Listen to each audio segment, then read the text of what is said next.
시청하기 전에 구독과 좋아요 버튼 꼭 눌러주시면 영상 제작에 아주 큰 힘이 됩니다. 프랑스 파리에서 인천으로 향하던 비행기. 고도 3만 피트 경고등 하나가 깜빡이자 기장은 차분하게 기내 방송을 이어갔습니다. 승객 여러분, 잠시만 좌석에 앉아 계시기 바랍니다. 하지만 그 순간 엔진에서 들려오는 이상한 소리. 공포가 객실을 뒤덮었습니다. 그때 이름 없는 한 한국 정비사가 조용히 자리에서 일어났습니다. 그는 휴가 중이었습니다. 그러나 그의 손끝은 단 10분 만에 300명의 생명을 살려냈습니다. 저는 그 비행기에 타고 있던 프랑스 승객입니다.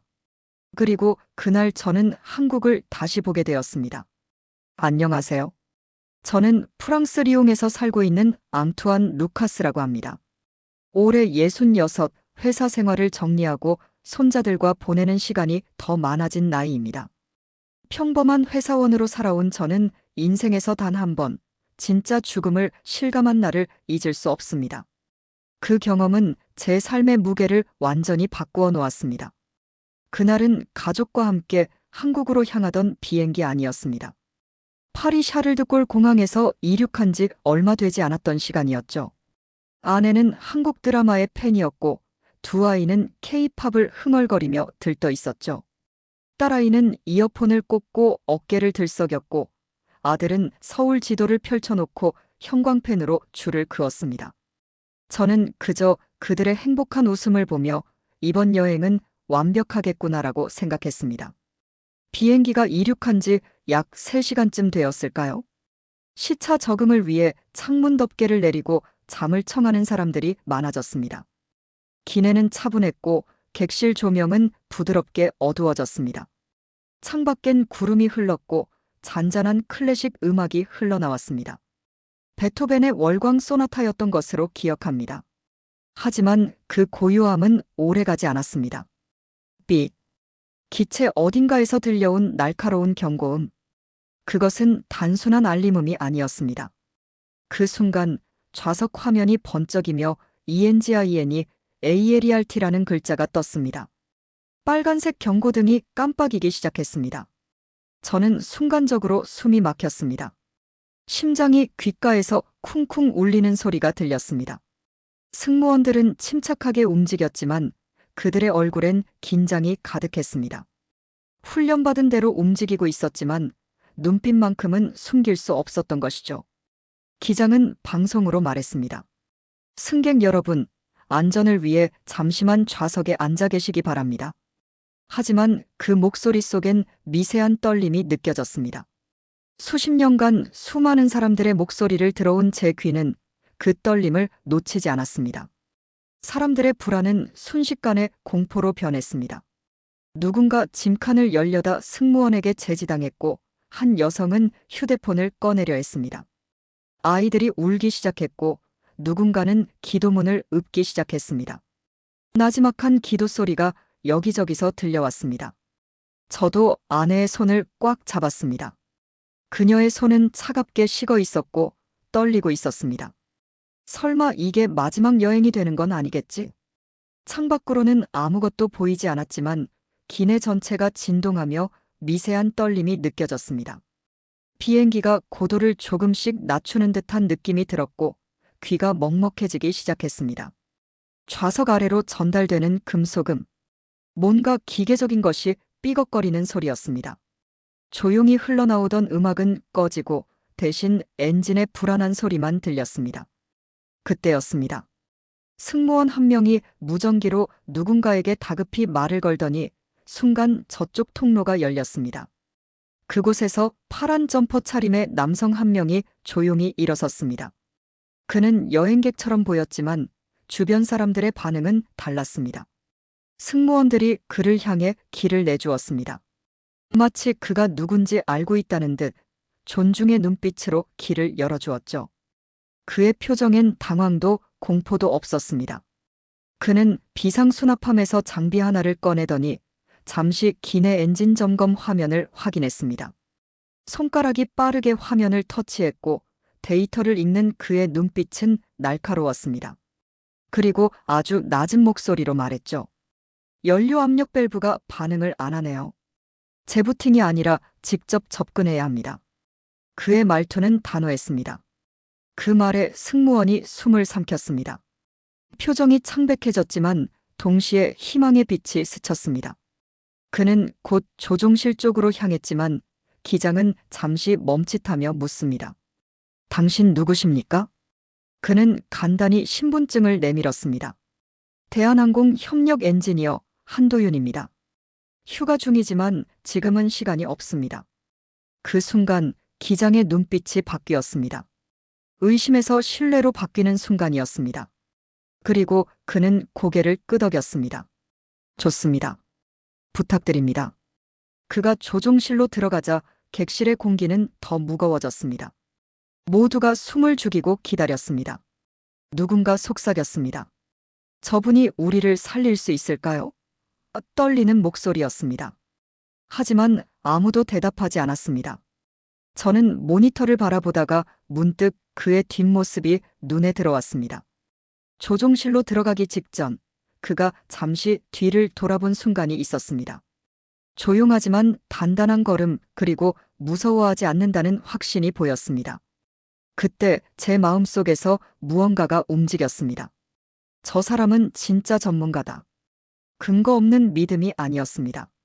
저는 알 수 없는 신뢰를 느꼈습니다. 그리고 그 신뢰는 이내 기적의 시작이 되었습니다. 기내는 정막 그 자체였습니다. 사람들은 숨소리조차 내지 못한 채 그가 조종실로 들어가는 모습을 지켜봤습니다.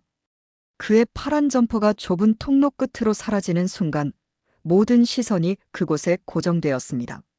조종석 문이 닫히는 소리가 났습니다. 딱 하는 금속성 소리가 객실 전체에 울려 퍼졌습니다. 그 한순간 객실 안의 공기가 완전히 바뀌었습니다. 공포와 희망이 동시에 뒤섞인 묘한 정적. 누군가는 눈을 감고 기도했고 어린아이는 엄마 품에 얼굴을 묻었습니다. 그리고 저는 그 침묵 속에서 제 심장 소리를 들었습니다. 쿵, 쿵. 마치 귓속에서 북을 치는 것처럼 생생하고 또렷했습니다. 시간이 멈춘 듯 했습니다. 그때 기내 스피커가 켜졌습니다. 잡음이 섞인 신호음이 들렸고 곧이어 낯선 목소리가 조용히 흘러나왔습니다. 여기는 정비사 한도윤입니다. 엔진 재가동 절차를 진행하겠습니다. 기장님, 전원 재분배 부탁드립니다. 그 순간 객실 전체가 그의 목소리에 집중했습니다. 그의 말투는 놀라울 정도로 침착했습니다. 마치 일상처럼 아무 일도 아닌 듯이. 그러나 그 목소리엔 분명 단단한 결의가 담겨 있었습니다. 흔들림 없는 톤, 정확한 발음, 그 속에서 저는 전문가의 무게를 느꼈습니다. 승무원들은 조용히 움직였습니다. 각 좌석 벨트를 확인하고 통로에 있던 카트들을 고정시켰습니다. 한 승무원이 긴급 매뉴얼을 꺼내 들었고 다른 승무원은 승객들을 향해 조용히 손짓했습니다. 아이 울음소리조차 잦아들었습니다. 모두가 숨을 죽인 채 그 한 사람의 손끝에 모든 희망을 걸고 있었습니다. 엔진 재가동 절차는 고도의 집중이 필요한 일이었습니다. 특히 비행 중에는 작은 오차 하나가 곧바로 대형 사고로 이어질 수 있죠. 하지만 그는 단 한 번도 머뭇거리지 않았습니다. 무전기 너머로 들리는 그의 목소리는 계속 이어졌습니다. 밸브 반응 없음. 전원 수동 전환 시도 중. 기장의 목소리가 이어졌습니다. 유압계 반응 없습니다. 긴장이 묻어나는 목소리였습니다. 잠깐만요. 그의 낮고 단단한 목소리가 들렸습니다. 다시 한번 수동 모드로 바꿔보겠습니다. 손끝으로 무언가를 만지는 소리, 스위치가 눌리는 소리가 희미하게 들렸습니다. 그리고 잠시 후 엔진 쪽에서 윙하는 소리가 울렸습니다. 승객들의 눈이 일제히 창밖을 향했습니다. 그러나 곧 정적. 아무 변화도 없었습니다. 불빛은 여전히 꺼진 채였습니다. 저는 손을 모았습니다. 제발 입술이 바짝 말라 있었습니다. 모두가 같은 마음이었을 겁니다. 그 순간 그는 다시 무전기를 들었습니다. 엔진 2번 전원 라인 재접속 시도합니다. 승객석 쪽에서 약간의 진동이 느껴질 수 있습니다. 그의 목소리는 여전히 흔들림이 없었습니다. 말이 끝나자마자 기내 바닥이 살짝 흔들렸습니다.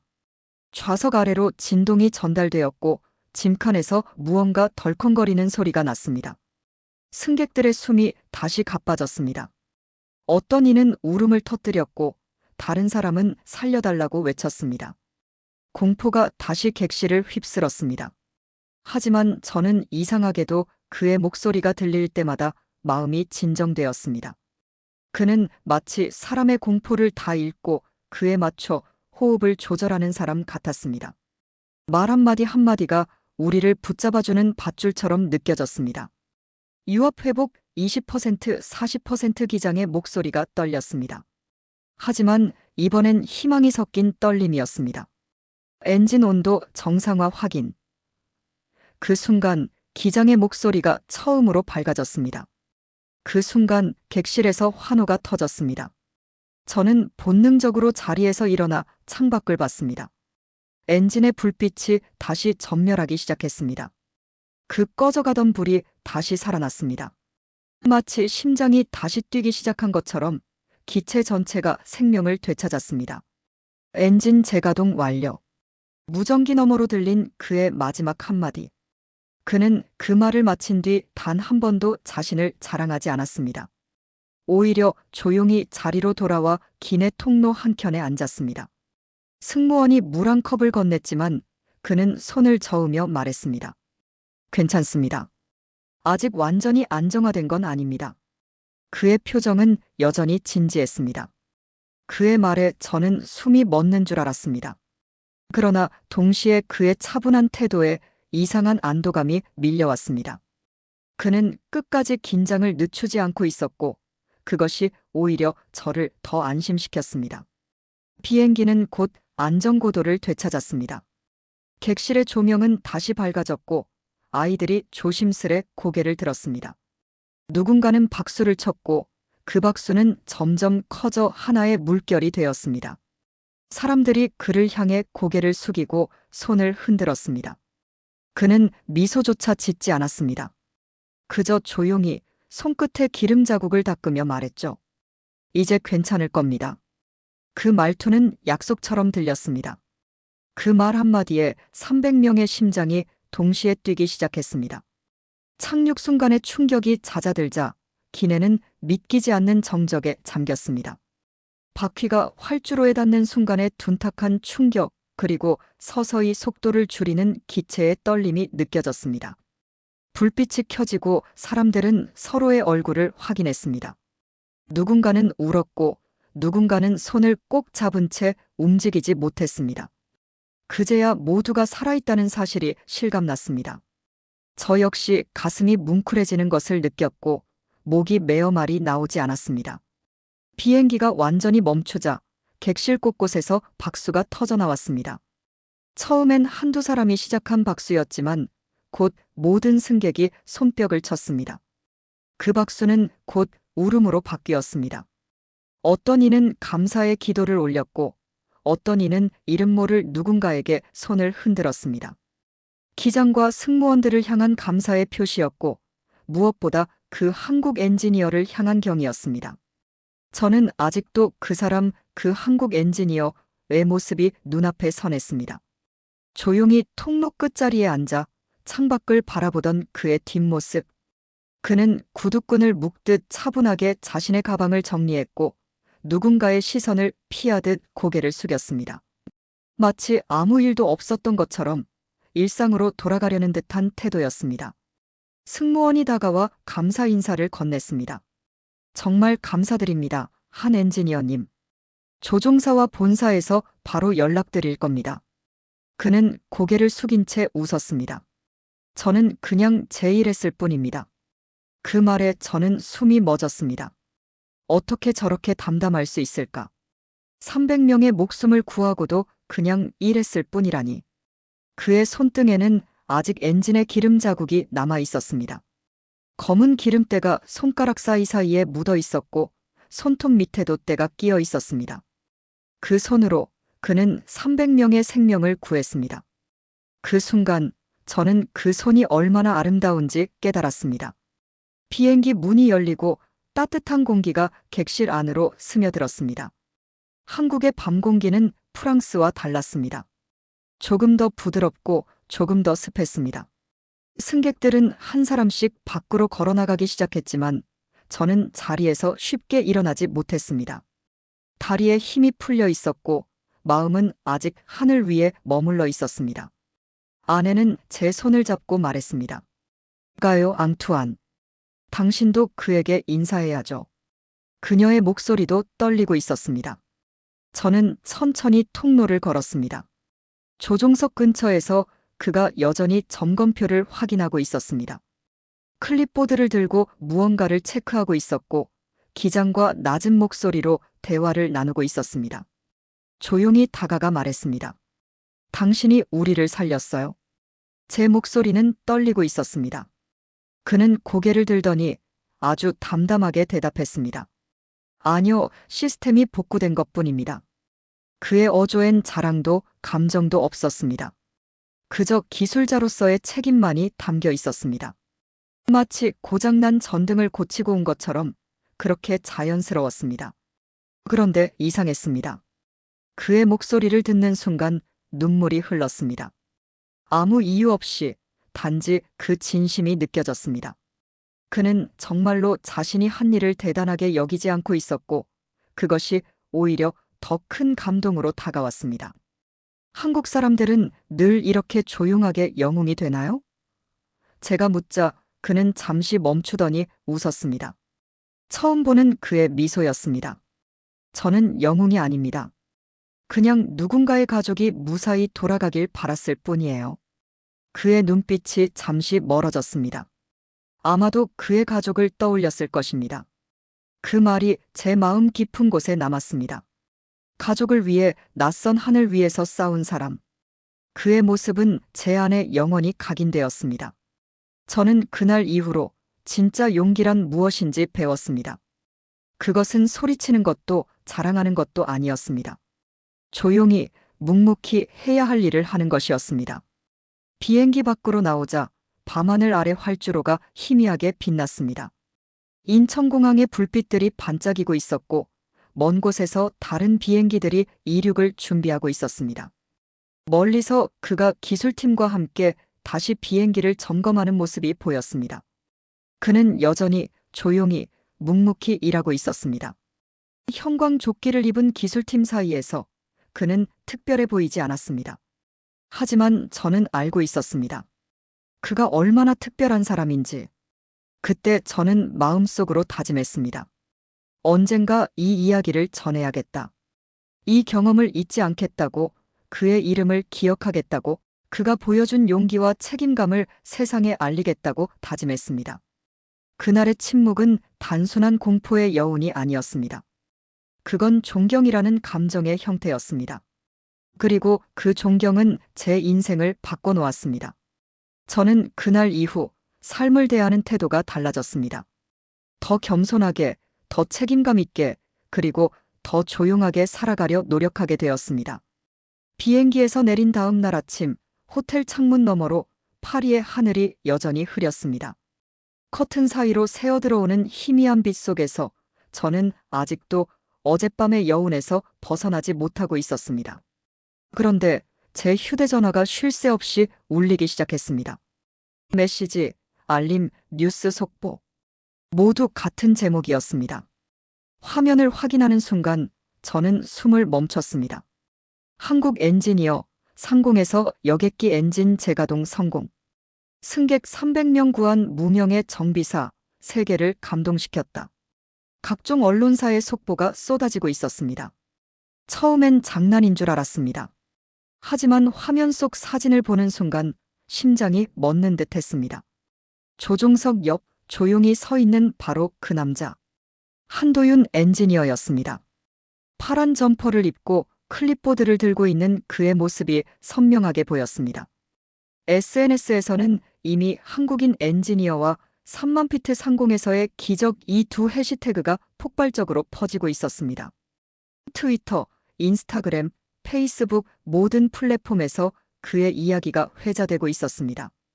각국의 언론들은 불가능한 상황에서 기적을 만든 사람이라며 그의 행동을 기사 첫머리에 실었습니다. BBC는 이렇게 보도했습니다. 그는 조용히 자리를 떠났지만 세상은 그를 잊지 않았다. 영국 특유의 절제된 문체였지만 그 속에는 깊은 경의가 담겨 있었습니다. CNN은 이 시대의 진짜 영웅은 스포트라이트를 원하지 않는다. 라고 전했고 프랑스 르몽드는 이렇게 썼습니다. 그의 손끝에서 우리는 인간의 품격을 보았다. 저는 그 문장을 읽고 또 읽었습니다. 완벽한 표현이었습니다. 그 기사를 읽는 동안 제 눈앞에는 여전히 그 비행기 안의 장면이 선명했습니다. 기름 자국 묻은 손, 떨림 없는 목소리, 그리고 이제 괜찮을 겁니다. 그 한마디가 다시 떠올랐습니다. 그 순간의 공기, 사람들의 숨소리, 엔진이 다시 살아나던 그 순간이 생생하게 되살아났습니다. 그날 오후 한국에서도 대형 방송사들이 그의 존재를 추적하기 시작했습니다. 그의 신분은 알려지지 않았지만 확실한 건 그는 한국의 기술자라는 사실입니다. 기자들은 그를 찾기 위해 공항을 뒤지고 항공사에 문의하기 시작했습니다. 인터넷에서는 수많은 댓글이 달렸습니다. 이게 진짜 한국인의 힘이지. 조용히 자기 일하는 사람들이 세상을 지키는 거야. 그분이 우리나라 사람이라 자랑스럽다. 댓글 수는 수천 개를 넘어 수만 개로 늘어났습니다. 저는 그 댓글들을 보며 이상하게 뭉클했습니다. 내가 겪은 일이 이제 세상을 울리고 있구나.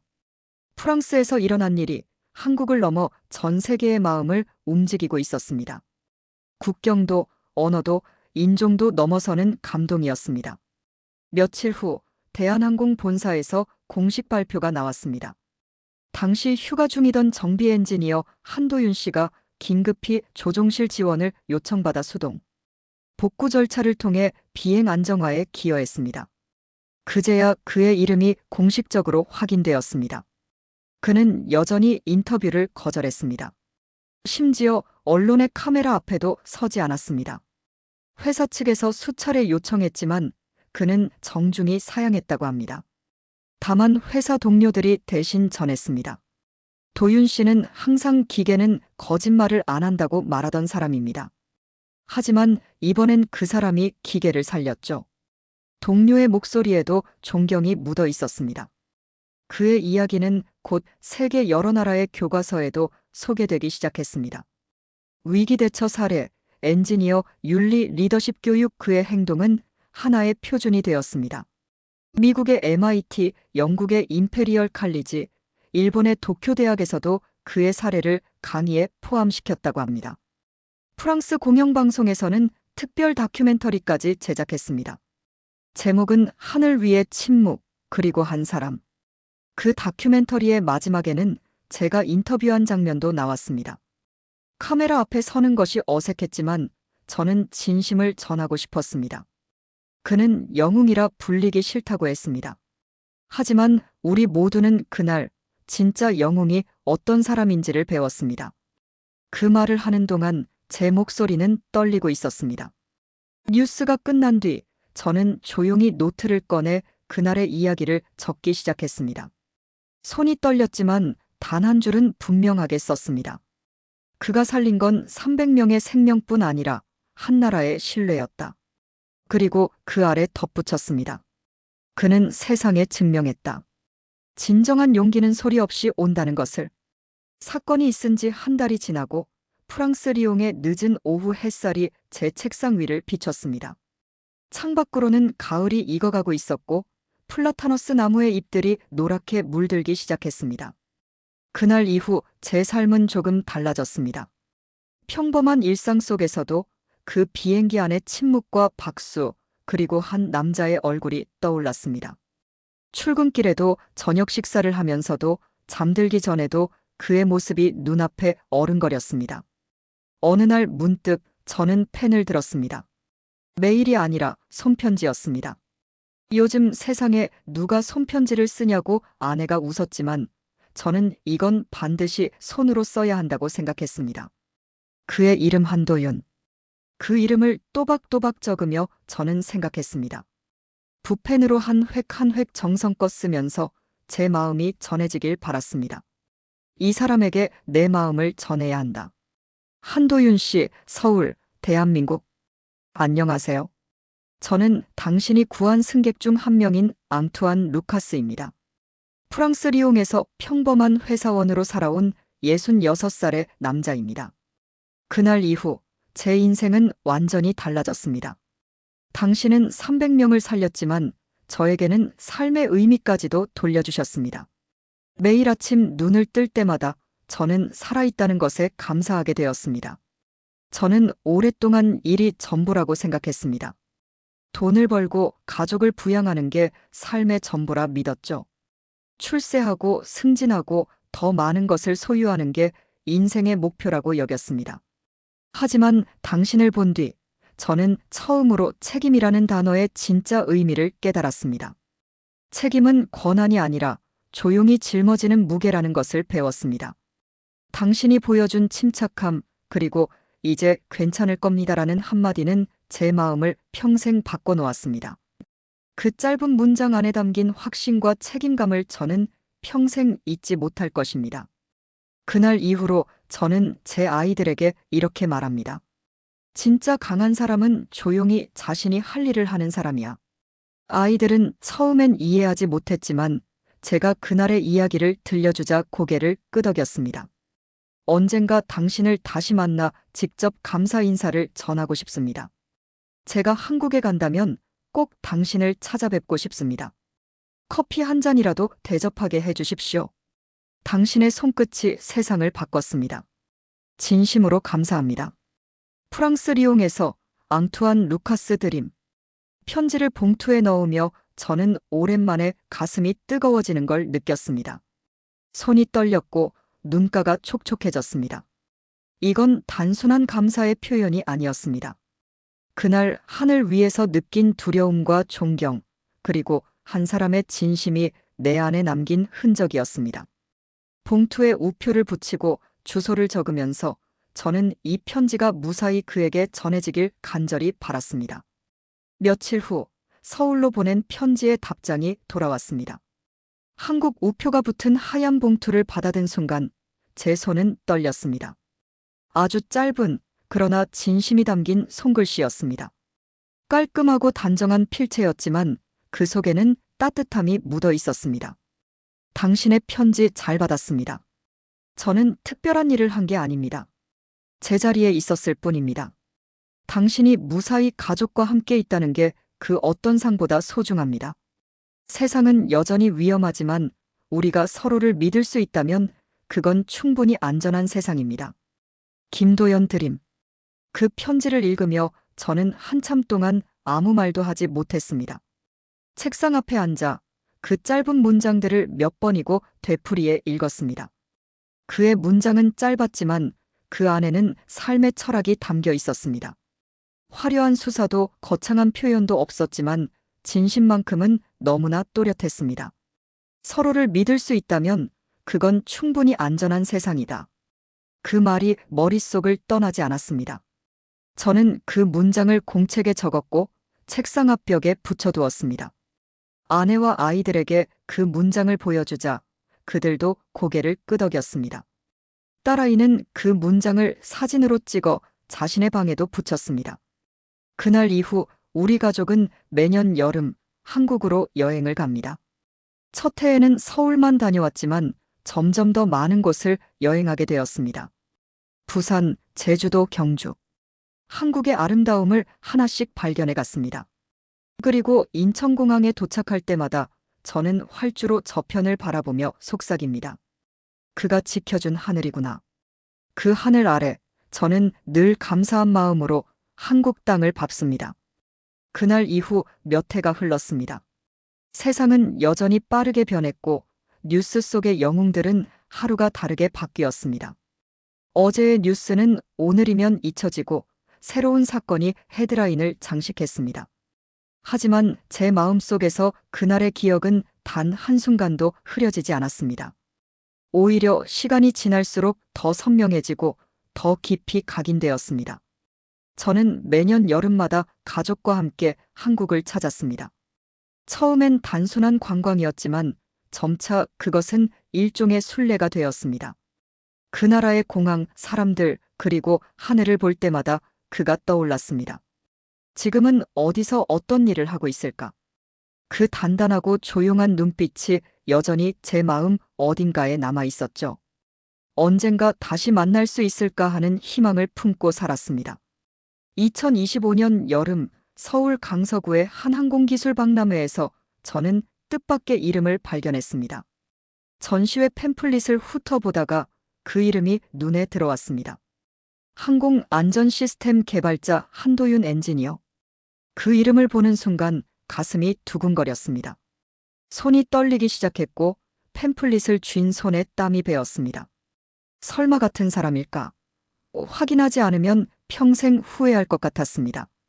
아내는 제 얼굴을 보고 무슨 일이냐고 물었지만 저는 대답 대신 전시관으로 발걸음을 옮겼습니다. 전시회장은 기술 설명과 엔진 모형으로 가득했습니다. 최첨단 항공 기술들이 전시되어 있었고 관람객들로 북적였습니다. 그곳 한편 사람들의 시선이 집중된 작은 부스가 있었습니다.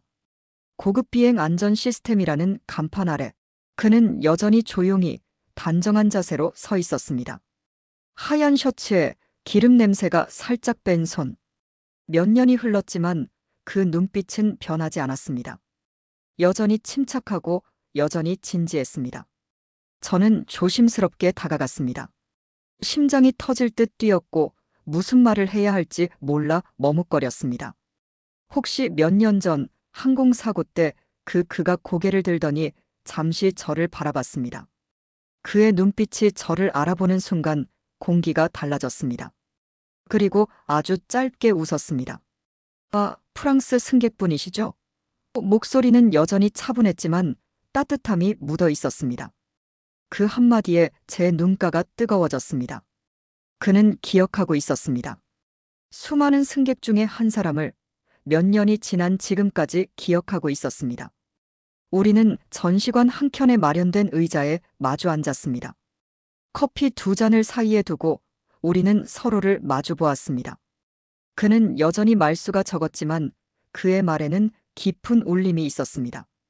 그날 이후로 많은 분들이 저를 찾아주셨지만 시간이 지나니 다들 있더군요. 그게 세상이라는 걸 알게 됐습니다. 그의 목소리에는 쓸쓸함이 묻어 있었지만 동시에 담담한 수용도 느껴졌습니다. 저는 고개를 저었습니다. 저는 잊지 않았습니다. 당신이 아니었다면 제 아이들은 아버지를 잃었을 겁니다. 제 목소리가 떨렸습니다. 당신은 제게 단순히 생명만 준 게 아닙니다. 삶의 의미를 다시 생각하게 해주셨습니다. 그는 잠시 창밖을 바라보다가 미소 지었습니다. 창밖으로는 비행기들이 이륙하고 있었습니다. 그때 제가 했던 건 정비 매뉴얼의 일부였어요. 하지만 그날 이후로 기술이 아니라 사람을 먼저 생각하게 됐습니다. 그의 눈빛이 깊어졌습니다. 그 말에 저는 울컥했습니다. 기계보다 사람을 먼저 떠올리는 기술자. 그가 지키려 했던 건 비행기가 아니라 사람의 삶이었습니다. 그 깨달음이 그를 더 훌륭한 엔지니어로 만들었다는 걸 저는 알 수 있었습니다. 헤어질 시간이 다가오자 그는 제게 작은 봉투 하나를 건넸습니다. 갈색 종이 봉투였지만 무게가 느껴졌습니다. 그 안에는 작은 금속 조각이 들어 있었습니다. 그날 교체했던 연료 밸브 일부입니다. 당신이 그때의 용기를 잊지 않길 바라며. 그의 말은 짧았지만 진심이 담겨 있었습니다. 저는 봉투를 2손으로 받았습니다. 작은 쇠 조각 하나가 그날의 하늘, 그날의 침묵, 그리고 그의 진심을 고스란히 담고 있었습니다. 이것은 단순한 금속 조각이 아니었습니다. 300명의 생명이 담긴 유물이었습니다. 공항으로 돌아오는 길, 창밖 하늘이 유난히 맑았습니다. 구름 한 점 없는 푸른 하늘이 펼쳐져 있었습니다. 비행기가 구름 위로 올라갈 때 저는 창문에 손을 얹었습니다. 그 금속 조각을 주머니에 넣고 하늘을 바라보며 생각했습니다. 이 하늘이 그가 지켜준 하늘이구나. 그날 이후 저는 매년 그 금속 조각을 꺼내어 닦습니다. 부드러운 천으로 정성껏 문지르며 그날을 떠올립니다. 세월이 흘러도 녹슬지 않듯 그의 진심도 제 기억 속에서 변하지 않았습니다. 그것은 제게 가장 소중한 보물이 되었습니다. 전시회가 끝난 뒤 저는 한국에 머무는 동안 그와 2번 더 만났습니다. 한 번은 카페에서, 한 번은 그의 작업장에서였습니다. 한도윤 엔지니어는 여전히 조용했고 명함조차 내밀지 않았습니다. 자신을 드러내는 것을 불편해하는 사람처럼 보였습니다. 그는 자신을 그저 작은 톱니바퀴 하나일 뿐이라 표현했지만 그의 주변엔 늘 젊은 후배 기술자들이 모여 있었습니다. 그들은 그를 선배님이라고 부르며 진심 어린 존경을 보냈습니다. 그의 말 한마디에 귀를 기울이고 그의 작은 조언도 공책에 적어두었습니다. 어느 날 그가 항공정비교육센터에서 강연을 한다는 소식을 들었습니다. 저는 통역을 부탁받아 강연장 맨 뒤쪽에 앉았습니다. 강연장은 200명이 넘는 청중으로 가득 찼고 대부분이 젊은 기술자들이었습니다. 무대 위 그는 마이크를 잡고 잠시 침묵했습니다. 청중들을 천천히 둘러보며 심호흡을 했습니다. 그의 목소리는 여전히 낮고 담담했습니다. 기술은 완벽하지 않습니다. 하지만 사람이 진심이면 기계는 그 마음을 따라옵니다. 첫 문장부터 강렬했습니다. 순간 강연장은 조용해졌습니다. 누군가 숨소리조차 내지 않았습니다. 그는 이어서 말했습니다. 엔진이 멈췄던 그날, 제가 두려웠던 건 추락이 아니라 실수였습니다.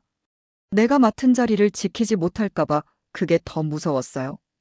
그의 고백은 진솔했고 누구도 감히 그 순간을 방해할 수 없었습니다. 그의 손끝이 살짝 떨렸습니다. 그러나 표정은 한결같았습니다. 변함없이 침착하고 단호했습니다. 제가 기술자가 된 이유는 하늘을 날고 싶어서가 아닙니다. 누군가 무사히 땅에 닿을 수 있도록 돕고 싶었기 때문입니다. 그게 제 일이고 제 믿음입니다. 그의 목소리에는 흔들림이 없었습니다. 그 말을 듣는 순간 저는 다시 그날의 비행기 안으로 돌아간 듯 했습니다. 공포 속에서도 침착했던 그의 눈빛, 그리고 엔진 소리가 되살아나던 그 순간. 그는 진짜 리더였습니다. 소리치지 않고 자랑하지 않고 묵묵히 자신의 자리에서 세상을 지키는 사람. 그런 리더를 저는 평생 처음 만났습니다. 강연이 끝나자 젊은 기술자들이 일제히 박수를 보냈습니다. 우레와 같은 박수 소리가 강연장을 가득 채웠습니다. 한도윤은 고개를 숙이며 짧게 인사했습니다. 여전히 겸손했고 여전히 조용했습니다. 그때 한 학생이 손을 들었습니다. 선배님, 혹시 후회한 적은 없으세요? 떨리는 목소리로 물었습니다. 그는 잠시 생각하더니 대답했습니다. 후회요? 아니요. 하지만 다음엔 더 잘하고 싶다는 마음은 늘 있습니다. 사람은 실수를 하지만 진심은 절대 고장나지 않습니다. 그의 눈빛이 학생을 향했고 학생은 고개를 끄덕이며 눈물을 닦았습니다. 그 순간 모든 사람이 숨을 죽인 채 그의 말을 들었습니다. 그의 한마디 한마디는 기술서가 아닌 삶의 교과서 같았습니다. 젊은이들이 새겨들어야 할 인생의 지혜였습니다. 강연이 끝나고 저는 그에게 다가가 말했습니다. 오늘 말씀 꼭 영상으로 남기셔야 합니다. 더 많은 사람이 들어야 하니까요. 제 목소리에는 간절함이 묻어 있었습니다. 그는 웃으며 고개를 저었습니다. 세상은 영웅을 원하지만 진짜 영웅은 다음 사람을 키우는 겁니다. 그는 자신보다 후배들을 생각하고 있었습니다. 그 말이 제 가슴을 쳤습니다. 그는 자신이 아닌 후배를 영웅으로 만들고 싶어 했습니다. 그게 바로 진짜 어른의 모습이었습니다. 진정한 리더는 자신을 드러내는 게 아니라 다음 세대를 세우는 사람이라는 것을 그는 몸소 보여주고 있었습니다. 며칠 뒤 그의 강연 영상이 온라인에 올라왔습니다. 누군가 몰래 촬영해서 유튜브에 올렸고 그것이 순식간에 퍼져나갔습니다. 조회수는 단 하루 만에 수백만 회를 넘겼습니다. 댓글에는 세계 각국의 언어로 같은 문장이 달렸습니다. 영어로, 일본어로, 중국어로, 스페인어로. 기술보다 중요한 건 마음이다. 그의 말이 국경을 넘고 언어를 넘어 세상의 기준을 바꾸고 있었습니다. 한 사람의 진심이 이렇게 많은 사람의 마음을 움직일 수 있다는 것이 놀라웠습니다. 그때 저는 깨달았습니다. 그가 그날 하늘 위에서 보여준 건 단순한 기술이 아니라 진심이었습니다. 그리고 그 진심은 시간이 흘러도 결코 고장나지 않는 법이었습니다. 기계는 낡고 부서질 수 있지만 사람의 진심은 영원히 남는다는 것을 저는 배웠습니다.